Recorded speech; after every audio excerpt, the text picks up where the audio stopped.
I still remember the exact moment like a freeze frame in my mind.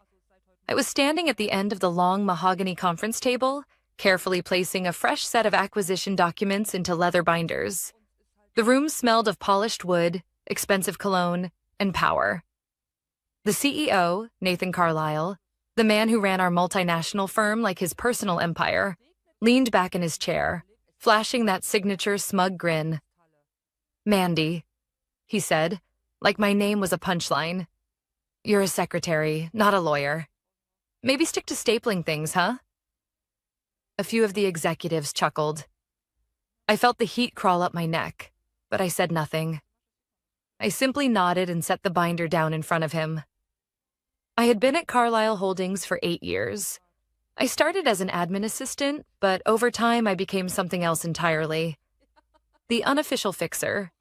The quiet one in the room who remembered every clause, every date, every clause buried on page 47 of a 500-page contract. But none of that mattered to Nathan. In his eyes, I was furniture. Useful, silent, and invisible. The meeting was about the company's biggest acquisition yet, buying out a European logistics firm valued at $90 million. Everyone around the table was practically vibrating with excitement. The deal was set to close in a week, and Nathan, of course, would take all the credit. But as I handed him the contract draft for final review, I couldn't ignore the knot tightening in my chest.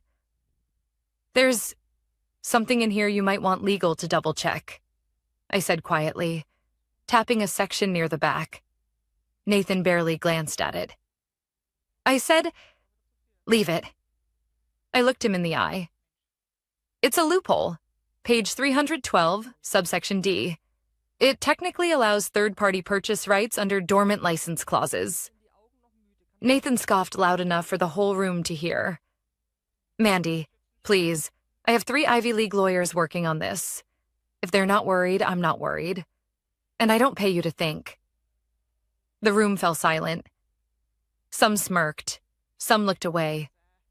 I nodded again. "Understood, sir." But inside, something shifted. For years, I had accepted the condescending comments, the subtle digs, the glass ceiling pressed firmly against my head. I told myself it was the price of staying in the game. But this moment, this was different. This wasn't just arrogance, it was negligence. And I wasn't going to let it slide. That night, I stayed late at the office under the pretense of preparing meeting notes. The cleaning crew passed by without a second glance. After all, Mandy the secretary was always there, always invisible. But I wasn't preparing notes. I was reading, carefully, every clause, every footnote, every cross-reference of that acquisition contract. And what I found chilled me.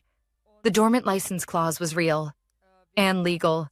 It allowed a third party to assume licensing rights if they paid a nominal fee and submitted a claim before the acquisition officially closed.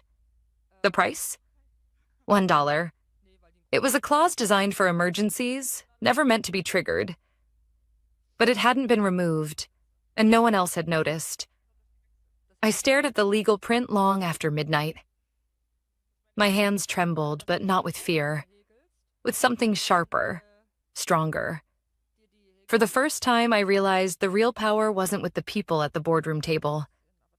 It was with the people who understood the fine print.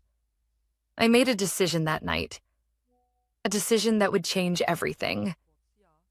But I wasn't reckless, and I wasn't naive. I knew I'd need a plan. And more importantly, timing. Because the clock on the acquisition was ticking.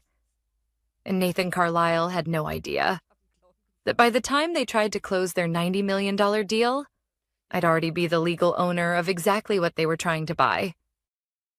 The next morning, the office hummed with its usual rhythm. Coffee brewing, keyboards clacking, small talk flowing like white noise. I sat at my desk outside the executive suite, reviewing emails. On the surface, I looked exactly like what they thought I was. The quiet secretary who didn't make waves. But under my blazer, folded neatly in my bag, sat a signed check for $1 and a printed claim form. I had called in a favor from an old college friend who worked in corporate compliance. She confirmed what I had read. The dormant license clause was binding. Absurd, yes, but binding. It had been left in the original acquisition papers from 20 years ago and carried over with every ownership change. And according to international trade law, if someone submitted a formal claim and payment before a merger's finalization, that person could assume the licensing rights of the company's core logistics software. Without that license, the acquisition would collapse. I wasn't a lawyer, but I didn't need to be. I just needed to follow the rules exactly as they were written. At 12:47 p.m., during lunch break, I walked to a nearby notary office. I signed the form, paid the filing fee, and submitted the claim. Legally, transparently, and with every document in order. I paid the $1 in cash. The notary, a woman in her 60s with sharp eyes, glanced at the figure and smirked. "Hope this works out for you," she said. I smiled back. Me too. By the time I returned to the office, nothing seemed different. Nathan's assistant was gossiping with marketing. The CFO was on a call, laughing about golf. Nathan himself was barking at someone about synergy on the other side of the glass wall. I sat down and typed a brief summary of my filing, sending it to my personal email for safekeeping. The clock ticked. Nothing happened. For 2 days. I started to wonder if I had imagined it all. If maybe I had misunderstood some legal technicality. I had risked my job, my career, maybe even a lawsuit. But on the morning of the third day, I noticed a shift. At 9:15 a.m., a lawyer from the acquisition firm stormed into Nathan's office. They spoke in low, clipped tones. Nathan's voice rose once, a sharp bark, before dropping again. By noon, the legal team was huddled in the executive boardroom. At 1:30 p.m., Nathan summoned the entire leadership team for an urgent update. I wasn't invited, but I didn't need to be. I heard enough as people whispered in hallways, snippets of conversations that floated my way. Some loophole claim? Who the hell filed it? The license is frozen. The deal can't close without it. I kept my head down, pretending not to listen. That afternoon, Nathan walked past my desk without looking at me. The man who had smirked at me 3 days earlier didn't smirk anymore. I went home that night with my heart pounding. Not out of fear. Out of something else. A strange mixture of disbelief and calm. It was working. But this wasn't over. Because I knew men like Nathan Carlisle didn't fold quietly. They fought. They bluffed. They crushed anything in their way. And I had just become a very inconvenient obstacle. The next morning, my phone buzzed before I even made it into the office. Nathan Carlisle, read the caller ID. I stared at the screen for a moment, thumb hovering over the answer button. Then I picked up. "Mandy," he said, voice sharp but coated with a thin layer of corporate politeness. "I need you in my office. Now." I smiled slightly, though he couldn't see it. "Of course, sir," I replied, my voice steady. As I walked through the office toward that glass door, I felt every gaze follow me. But this time, I didn't feel small. I felt ready. Because Nathan was about to realize. This was one corporate secretary who didn't just know the rules. I knew how to play them. And this game had only just begun. Nathan's office was colder than usual. Not because of the air conditioning, but because of the look on his face when I walked in. He stood by the window, hands in his pockets, staring out at the skyline like a general surveying a battlefield. I closed the door behind me. "Mandy," he said, finally turning. His voice was calm, almost casual.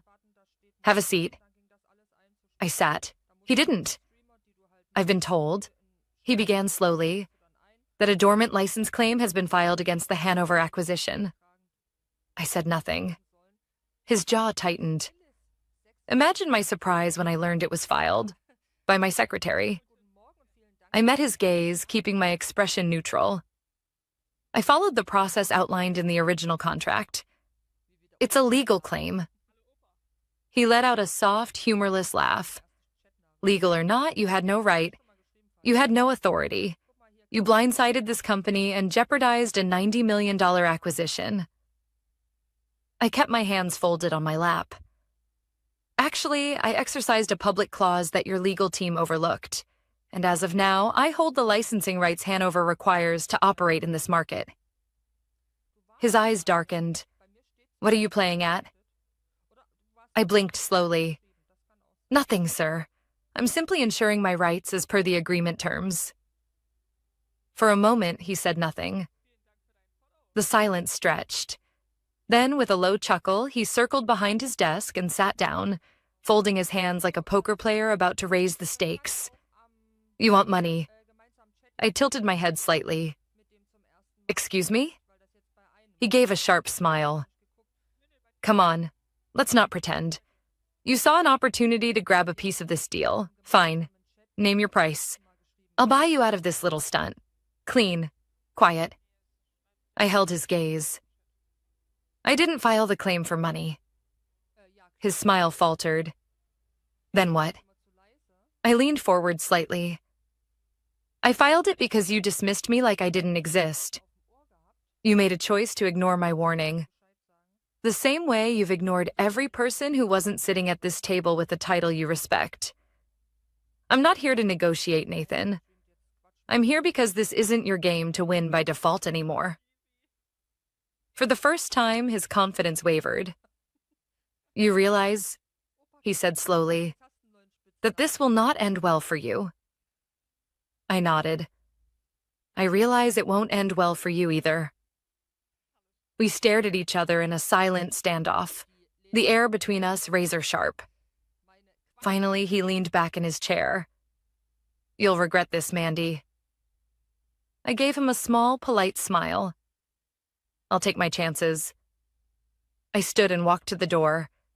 His voice stopped me just as I reached for the handle. You think you're smarter than me? I turned, met his gaze head on. No, Nathan. I think I read the fine print. And then I left. The hours after our confrontation felt surreal. I returned to my desk, heart pounding, acting as if nothing had happened. The office was a sea of hushed voices and darting glances. Word travels fast in corporate halls, especially when a secretary walks into the CEO's office and comes out alive. By late afternoon, the company's legal team was scrambling. I overheard 2 junior associates whispering in the break room. They can't close the deal without the license. Who even filed it?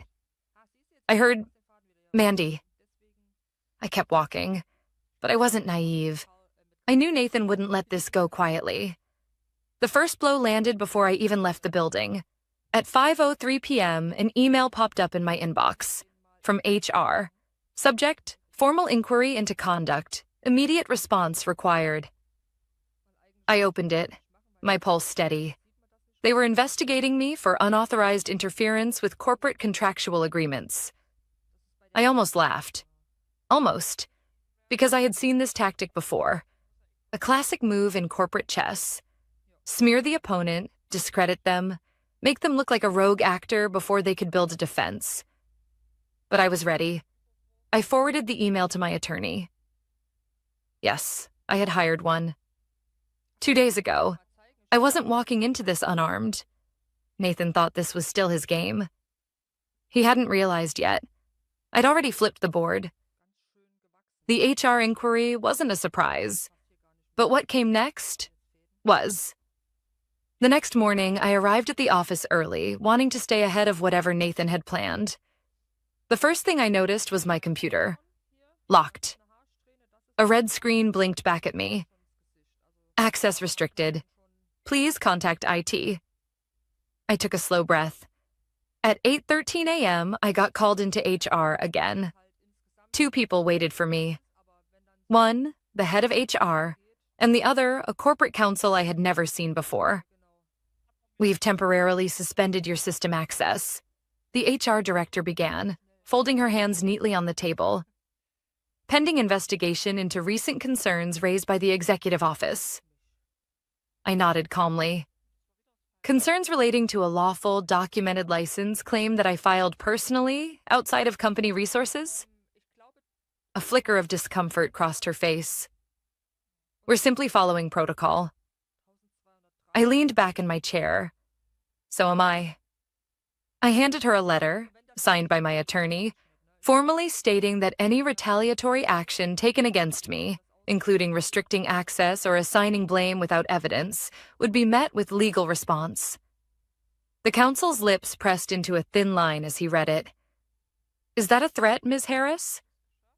I met his gaze evenly. Number, it's a fact. We sat in silence. Finally, HR nodded stiffly. We'll review this with our department. I left the office with no access to my system, but with something better. A paper trail. By noon, the whispers had grown louder. I caught fragments in the hallways. HR's on her now. She's finished. Crazy move.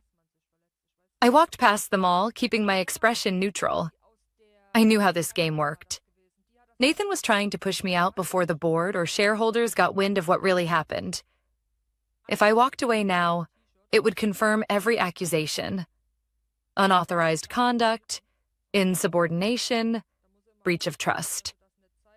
But I wasn't walking away. At 2 p.m., I met with my attorney in a small cafe 2 blocks from the office.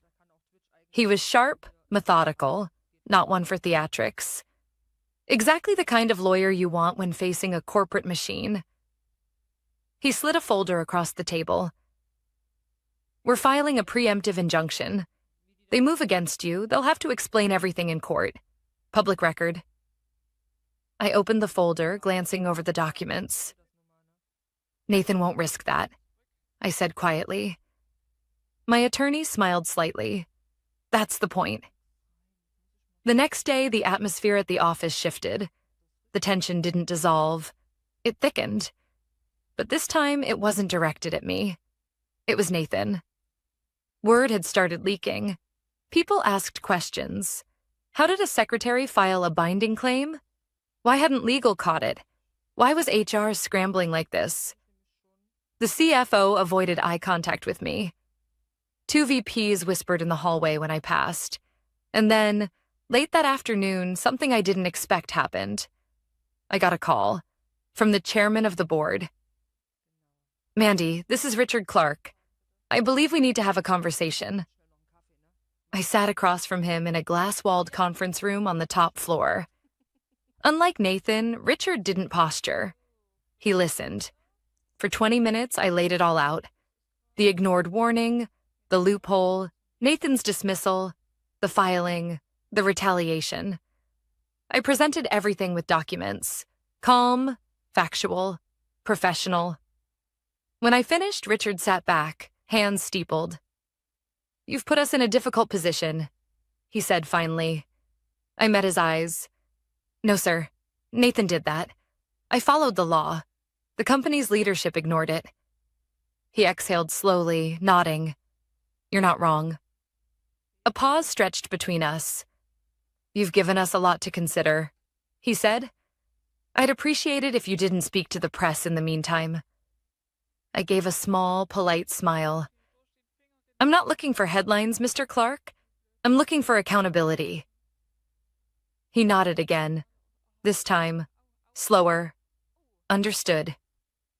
As I stood to leave, he said quietly, We'll be in touch. By the time I left the building that night, the office felt like a cracked facade, still standing but ready to collapse. Nathan thought this was a game of intimidation. But he forgot one thing. You can't intimidate someone who has nothing left to lose and everything left to prove. By Monday morning, the office no longer felt like the same place. It wasn't anything obvious. No sudden announcements, no dramatic firings. But you could sense it in the air, in the clipped conversations, the nervous glances. The corporate ecosystem had shifted. Nathan wasn't holding court like usual. His glass office door, normally wide open, was closed, blinds drawn, and Richard Clark, the chairman, was on site. All morning, meetings shuffled, Calendar invites changed. Executives were called upstairs for private discussions. HR kept their heads down. The legal department moved in and out of the boardroom like silent messengers. I watched it all from my desk, careful, quiet. By noon, rumors swirled.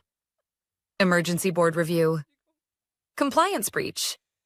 Carlisle's future in question. I didn't feed them. I didn't need to. Because this time I wasn't part of the Whisper network. I was at the center of it. At 2:15 p.m., I got the call. Boardroom, now. The voice belonged to Richard's assistant. I stood, smoothed my blazer, and walked the long corridor toward the executive suite. The glass walls reflected my image as I passed. Calm, composed, exactly as I wanted to be seen. When I entered, every board member was seated.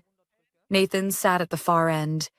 His face was tight, jaw clenched, arms crossed over his chest.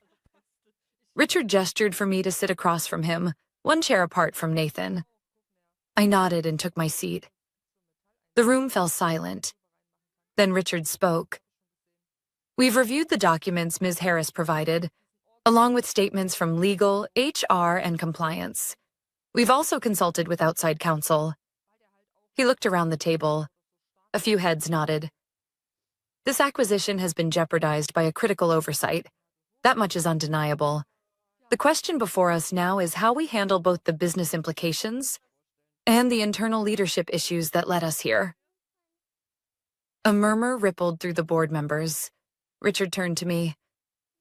Ms. Harris, you filed a legal claim as a private individual using your own resources. Is that correct? Yes, sir. Were company resources used?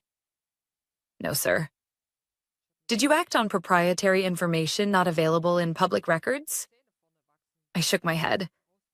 The clause I acted on was part of the original acquisition agreement, a public document, accessible through corporate filings.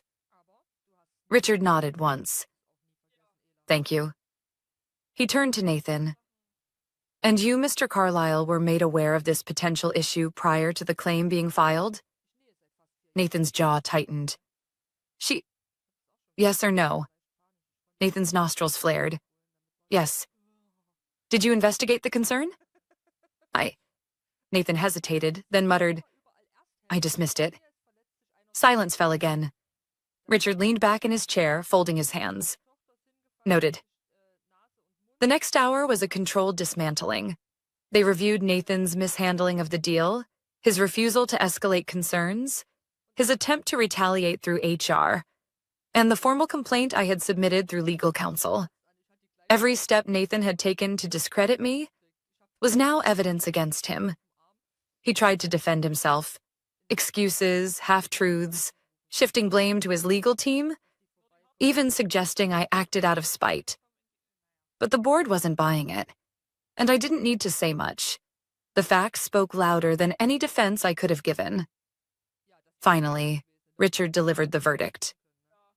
Effective immediately, Nathan Carlisle is placed on administrative leave pending further review. The board will appoint interim leadership until a final decision is made regarding his position. Nathan opened his mouth, but Richard's raised hand silenced him. You may collect your personal belongings under supervision. Your access is revoked as of now. Nathan's face turned a deep shade of crimson. He shot me a look. Not of anger, but disbelief. I met his eyes with steady calm. For once, he had no words. When the board adjourned, Richard pulled me aside. You handled yourself with professionalism and restraint, he said quietly. I respect that. Thank you, sir. He gave a small nod. We'll need your help navigating the fallout. Hanover's lawyers are already asking questions. I'll be ready. And I meant it, because this wasn't about revenge anymore. This was about doing what Nathan never understood. Protecting the company by doing the right thing. The official announcement came 2 days later. Nathan Carlisle stepped down from his position as CEO, citing personal reasons. No press release, no farewell statement. Just a quiet internal memo that landed in everyone's inbox before 9 a.m., but no one believed it. The office buzzed with whispered versions of the same story. The board pushed him out. The acquisition nearly collapsed, and somehow, the secretary had been at the center of it all. I stayed silent. I wasn't interested in office gossip. What mattered was the deal. With Nathan gone, the Hanover acquisition moved forward, but this time with full transparency. The board appointed Richard Clark as interim CEO. He insisted on a revised negotiation team, and to my surprise, he asked me to be part of it. Not as a token assistant, not as a silent note-taker, as a recognized advisor. "You've proven you understand what's at stake," Richard said during our first strategy session, "and you know better than most how to read between the lines." I accepted, with conditions. I wasn't going to be a figurehead. I wanted clear authority on compliance checks and contractual oversight. I wanted the autonomy to speak up without having to push through layers of bureaucracy. To my surprise, Richard agreed without hesitation. "Consider it done," he said. Over the next 2 weeks, I worked side by side with the legal team, reviewing every inch of the acquisition paperwork. Hanover's attorneys were cautious but cooperative, especially after learning what had almost derailed the deal. When we finally closed the acquisition, it was airtight. No loopholes, no oversights, no ego-driven mistakes. The deal made headlines in industry circles, not because of its size, but because of the quiet shift in how it was handled. For once, a corporate giant closed a deal with integrity, and without burying its mistakes under layers of spin. One evening, after the final documents were signed, I found myself alone in the conference room, staring at the skyline. 8 years. 8 years of being underestimated, dismissed, overlooked. I had started this job thinking hard work alone would earn respect. I learned the hard way that it doesn't. Sometimes you have to take respect. Claim it. Stand firm when others expect you to fold. And most of all, you have to know your worth before anyone else will. Richard joined me a few minutes later, holding 2 cups of coffee. He offered me one. "You know," he said, settling into a chair across from me, "the board's been talking." I raised an eyebrow. "That sounds ominous." He smiled faintly. "We want you to stay on, not just for compliance work. We're creating a new role, Director of Risk and Contract Strategy. Reports directly to the executive board." I blinked. "That's a real position?" He chuckled. "It is now." I exhaled slowly. "Why me?" His smile faded into something sincere. "Because you didn't just protect this company from a financial disaster. You protected it from itself. And you did it without seeking credit, revenge, or personal gain." I studied him for a moment. "Thank you," I said quietly. He nodded. "You earned it." The next morning, I moved into my new office. A modest space, no corner windows, no grand title on the door. And I was fine with that. Because this wasn't about a nameplate. It was about having a voice. And making sure no one else in this company ever had to fight alone just to be heard. As for Nathan, the last I heard, he took a consulting gig on the West Coast. A smaller firm. Fewer headlines. Maybe he'd learned something. Or maybe he hadn't. That wasn't my concern anymore. Some battles you fight for survival, some for principle. And some, you fight because walking away means accepting the way things are, when you know they should be better. I didn't set out to win a war. I just refused to lose quietly. And in the end, that made all the difference.